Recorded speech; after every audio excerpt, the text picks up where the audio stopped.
promesse. Celle d'aller plus vite, plus fort et plus loin que jamais.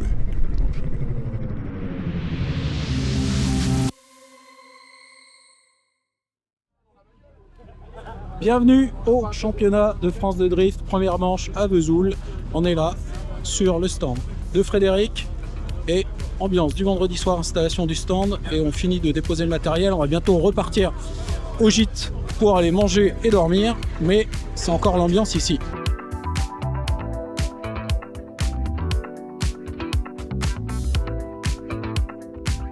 Première journée terminée, à part la grid walk tout à l'heure. Il y a la green walk là dans Maintenant, 20 secondes.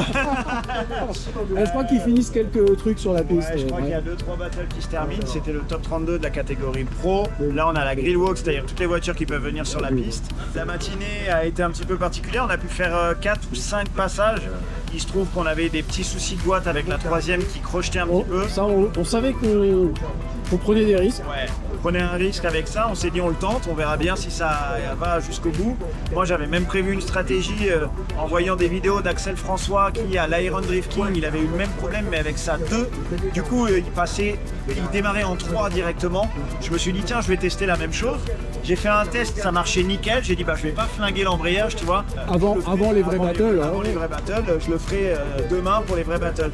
Et en partant en battle, j'ai mis ma 2, j'ai décomposé 2, 3 et là la 3, ça a tout pété, on a pété la boîte complet.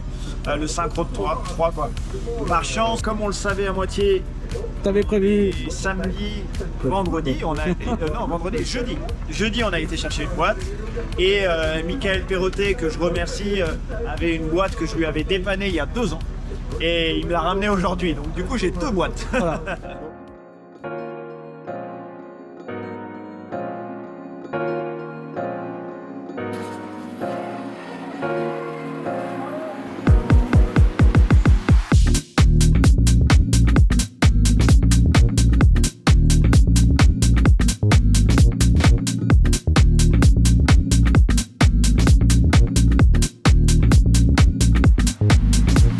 C'est un pur régal. On est dimanche après-midi, c'est la journée des battles. Hier, c'était les entraînements, une journée assez intensive puisqu'au final, on a eu un petit peu de casse mécanique.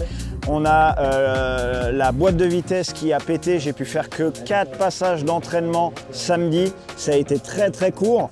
Heureusement, par chance, on avait une boîte d'avance. L'équipe a fait un travail incroyable pour essayer de changer la boîte de vitesse. Ils ont réussi à faire ce changement de boîte assez rapidement, mais malheureusement, on devait rerouler de 14h30 à 15h et la purge n'était pas totalement terminée, donc on n'a pas pu. La voiture était opérationnelle à 15h15, 15h20.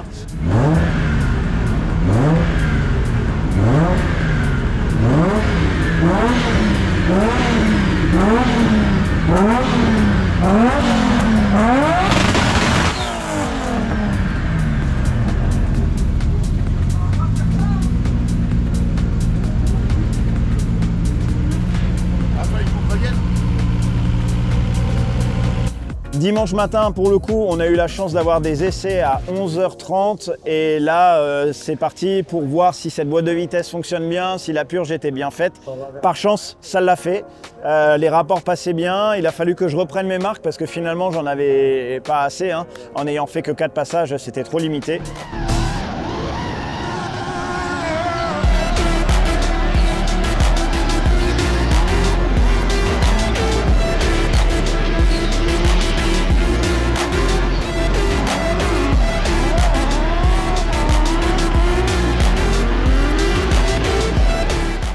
Et on a réussi à faire ces 4 passages, à prendre un peu ses marques. J'avais ma chérie qui me fait, ma spotteuse, du coup à l'oreille, qui me donnait un petit peu les infos qui allaient pas. Ma voiture, je lui avais mis beaucoup de pression dans les pneumatiques parce que je voulais essayer de trouver mes marques assez rapidement.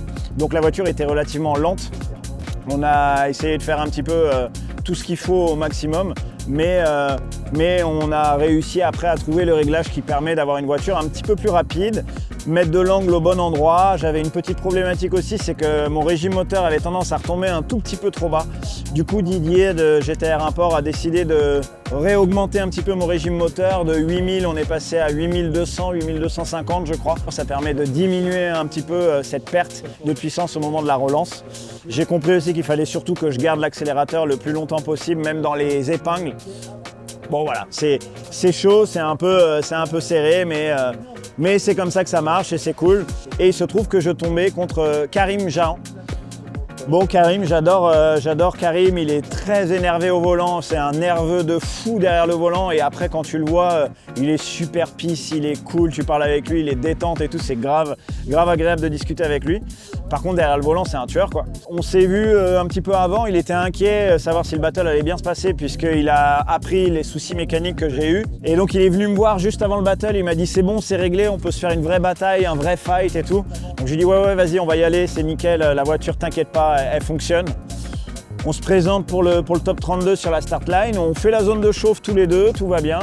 Et donc je suis leader puisque j'étais 18 et lui 22 de mémoire. Donc je pars, je fais mon run leader sans me soucier de quoi que ce soit. Mais quand même, j'entends aucun bruit de voiture. Et c'est très particulier en drift, mais quand le concurrent est proche de nous, on entend son moteur, on n'entend pas le nôtre.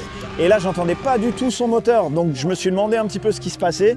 Et en regardant dans le rétro, je ne voyais pas du tout la voiture. Donc je ne comprenais absolument pas ce qui se passait. Et le temps de faire le tour du circuit, de revenir me mettre en place, j'ai vu que Karim était bloqué à la start line. Je n'ai pas bien compris. Je me suis présenté et donc Jérôme Vassia qui donnait le go m'a fait signe de passer directement devant. Donc j'ai compris que je partais pour un Byron, qu'il avait un souci mécanique. Donc j'ai fait un deuxième passage où j'ai essayé de me faire plaisir. Il faut savoir que dans les règles du Byron, ce qu'il faut, c'est montrer que la voiture peut drifter. Donc en gros, tu dois juste faire ton déclenchement et si tu veux, après tu peux arrêter. Mais on a du public, il y a le spectacle, vous êtes là, il y a les vidéos. Donc, et puis moi, ça me faisait un entraînement supplémentaire. Donc j'ai fait un passage où j'ai testé un petit peu des choses. J'ai d'ailleurs fait une énorme erreur avec un angle où j'ai failli faire un tête à queue. Donc il ne faudra surtout pas le reproduire. Et du coup, voilà, Byron contre Karim.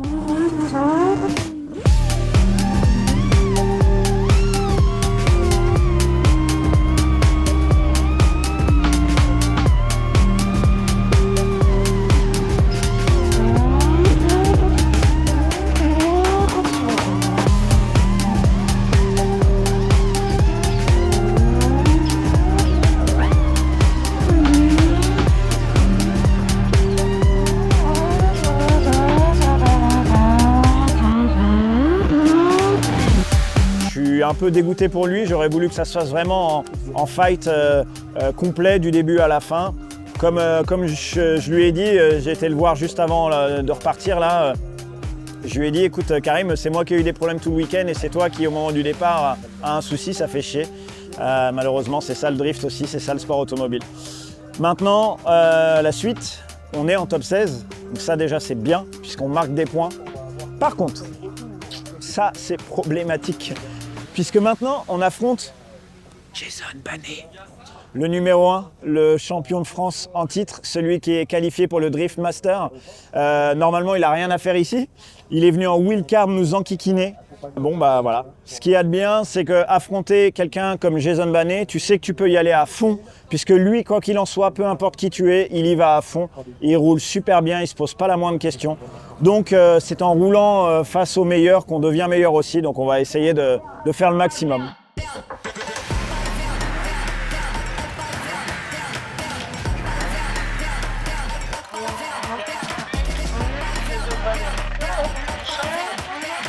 Jason Banet là qui est en train de pousser pour maintenir le plus proche possible. Il est dans son... Il est...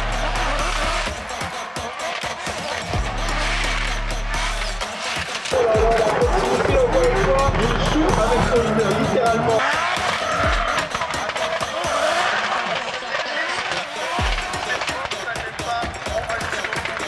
Il n'a rien, il va le déboucher très facile. Si on anticipe le départ, là, vous allez être ouvert, on ne va pas se faire avoir.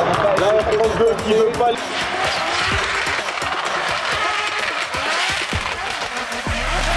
des notes au flip 4 avec beaucoup d'angles comme ça. La japonaise. Bon, elle est là, mais je crois qu'il manque un peu d'écoute. J'ai fait un battle contre Jason Manet, le champion de France en titre. Comment dire qu'il est venu caresser mon pare-choc, son avant a arraché un petit peu le pare-choc arrière. C'était un battle incroyable. C'est vrai qu'il y a un niveau exceptionnel. Je me suis mis un peu la pression de dire contre un gars comme Manet. Et d'un autre côté, il est tellement fort qu'on sait qu'on peut y aller à fond, aller au taquet et il ne va pas faire d'erreur. C'est exactement ce qu'il a fait, il n'a fait aucune erreur. Le battle était serré hein, d'après la décision des juges, de ce que j'ai pu comprendre. J'ai fait des erreurs en leader, mais lui il fait très peu d'erreurs et ça s'est joué à pas grand chose. Finalement ils ont dit qu'il y avait quand même beaucoup plus d'agressivité de la part de Jason Manet, on le sait, c'est clair. Et plus de fluidité dans ses transitions. Voilà, on sent qu'il y a plus d'expérience. C'est cool, je le sais, il n'y a aucun problème, on sait sur quoi on doit travailler, mais au moins ça nous fait une super belle évolution. Ça nous fait une super belle début de saison, puisque là on a perdu en top 16 certes, mais du coup on a marqué quand même 60 points pour le championnat, ce qui veut dire qu'on est normalement qualifié directement à Croix-en-Ternois pour le top 32 si tout va bien. Donc ça c'est cool.